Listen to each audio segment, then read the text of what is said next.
Welcome back to The Mentors. This is Vadim. And Sergey. And Vadim.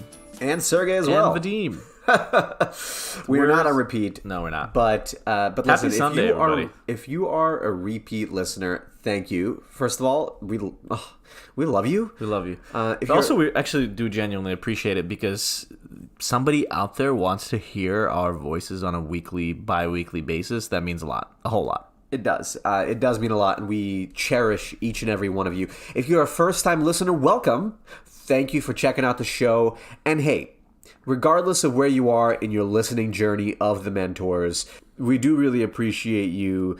And hey, if you haven't subscribed yet and you just somehow keep on hearing about the show and that's how you've checked it out, it's time to hit that subscribe button, so that you can know about every episode that we launch right when it comes out. The best way to experience The Mentors, or to figure out even which episode to listen to, because we have, 120 now or so, is just to scroll through the titles. We actually do put quite a lot of effort to making the titles as relevant as possible and as indicative of what the actual content of the episode is. So if the title is interesting to you, yes, we wrote it, and yes, it's meant to put you on the journey and hopefully provide you whatever value it is that you're looking at any given moment, because it's kind of like going to a buffet. You know, maybe you feel like getting some General Gao's chicken, or maybe you feel like General Gao. Or maybe you just want a little bit of that green tea ice cream. So if whatever you're feeling like today, whether it's green tea ice cream or General's chicken, go to the title, see what resonates with you, and click on that episode. But more importantly, if you're finding value through these shows that we record twice a week, please do send it to at least one friend that you think might find it interesting or valuable. It'll mean a whole lot to us. It's how we discover podcasts. For example, I recently started listening to Mark Maron's podcast, and actually David Letterman was on that show. And it was really interesting. There's no other way that I would be able to find out about the story that I heard from David Letterman's own lips, that we're in part of which we're going to tell you today as well. But if you want to listen to that source directly, here we go. I'm introducing a new podcast to you, Mark Maron's. He's actually a comedian that was one of the early ones to start podcasting, so you guys probably already heard of him. But if you haven't, check out Mark Maron's show. It's called WTF. David Letterman was on it, and it was the inspiration for today's episode. And there is a reason why we're talking about David Letterman. It's not just because Vadim heard about him this week on the show. Well, not about him. I heard a detailed story about his life. Of course, we all know who David Letterman is. And if you don't know, he was a late night show host for many, many years, decades even. And what it brought to mind for us is, you know, sometimes we see people on TV who we want to emulate and want to be like, and all we want in this world is to have what they have. But things below what you see on the surface on social media or TV oftentimes are very different. We actually talked about that on the J-Train podcast a couple of weeks ago with Jared Freed. And it takes us back to a couple of months ago when Vadim and I had this amazing opportunity to meet with some folks at CBS. Obviously, CBS is a major network in the country, and they found out about our podcast, and it turned out that they were looking into maybe getting into podcasting a little bit more. At least a small team within CBS was looking into it, as we later found out. So, I mean, spoiler alert, obviously nothing ended up happening with that particular initiative. At least not yet. Not yet. But we did build some relationships with producers there, and it was a really interesting time. But what stuck out with us at that time is how excited we were about the whole prospect of even getting the opportunity to meet with some folks there. As a matter of fact, the very first meeting that we had there was in Stephen Colbert's studio. Well, it was in the building where they record the Colbert show. And I remember we were standing right outside the late night show, kind of where that big banner is in New York City. It's on, 57th and 7th Street? Yeah, something like that, yeah. And we even took a selfie with that late night show logo behind us because we were so excited. And we actually got to go into that building, and we ended up having a series of meetings, it turned out. But in that moment, it was the very first time we entered the building. We went upstairs, and we're meeting in David Letterman's old screening room.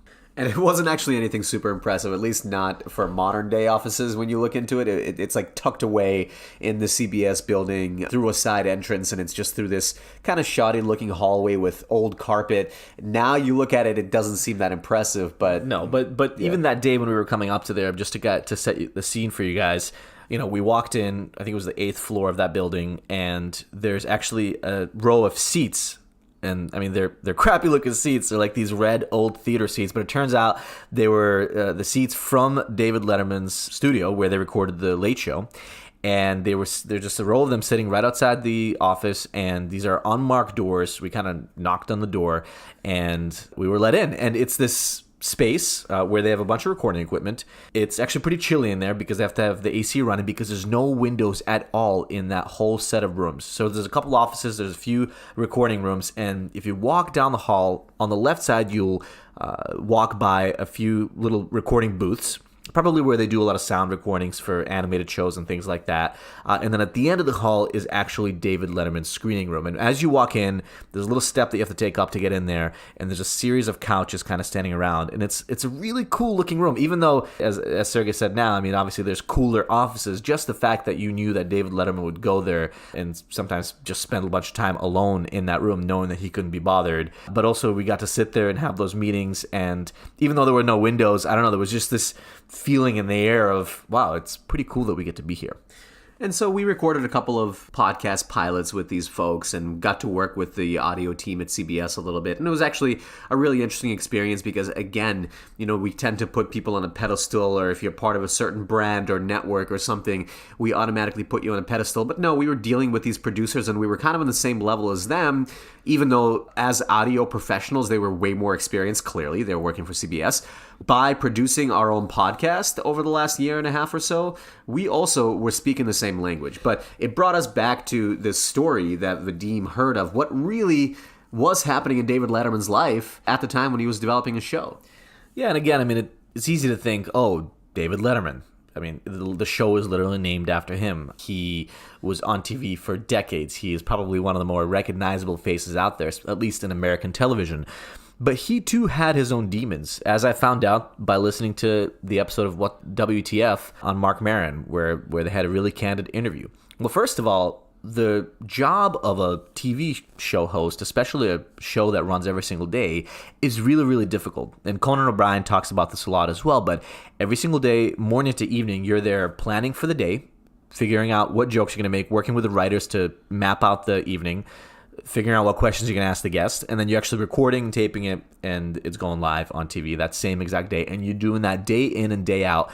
I think it's something like, I forget exactly how many shows they do a year. It's got to be in the hundreds, right? It's in the hundreds, yeah. So, I mean, while you're not there every single day of the year, you're there 5 days a week, every week for, I think it's like 40 weeks. So out of 52 weeks, it's a huge chunk of them. And if you're not feeling well that day, or you're just, you know, feeling maybe a little sad or depressed, or maybe your kid is sick or something, you still have to go on air and act as if, you know, everything's awesome and amazing. And if you wanted to take some time off and go travel or something, well, you're going to have to wait until those 40 weeks are up to do that. Or if you want to, let's say, take on a new project and spend a little bit less time on this, or work on something on the side, I mean, literally there was no time. Every single day there's this pressure that you're going live on TV, and that pressure gets to you. And David Letterman was talking about how, you know, he didn't even realize at the time how stressful that was, and sometimes it would come out in his show, and he had many mistakes that he says that he made with guests and the way that he treated them sometimes, just because he was frustrated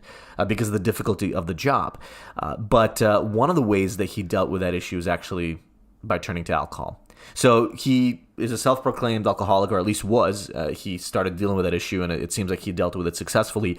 But he would just go home after the show, and even before he got this show and he was trying his hand at stand-up comedy in California, he would also just go home after each set, or go to the hotel room if he was traveling, and he would just drink alone.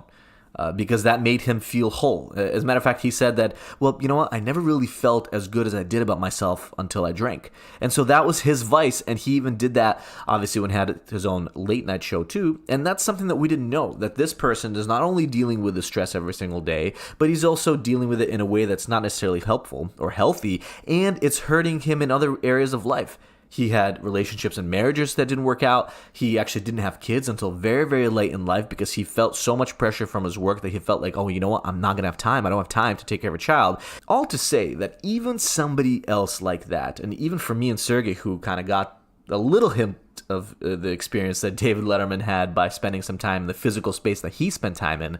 And, we were maybe walking around that room with rose-colored glasses and super excited. But the truth behind what's actually going on is often much deeper than that. And everybody's going through their own demons, if you will. And so that's why it's so important not to focus on what everybody else is doing, on how other people have what you perceive as success or have already attained what you have wanted to attain.